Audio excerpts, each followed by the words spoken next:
きました。メニューを見てください。3つ頼みました。ここのマリナナはとっても美味しいんですよ。30年ぐらい前から通っています。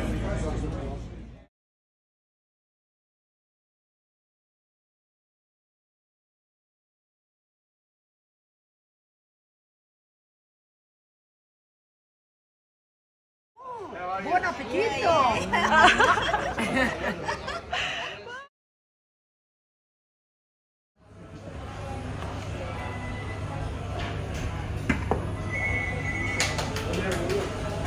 Wow!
テレビニュースで庭8000坪の一角に日本庭園を作り、桜の咲く9月に開放するというので見に行きました。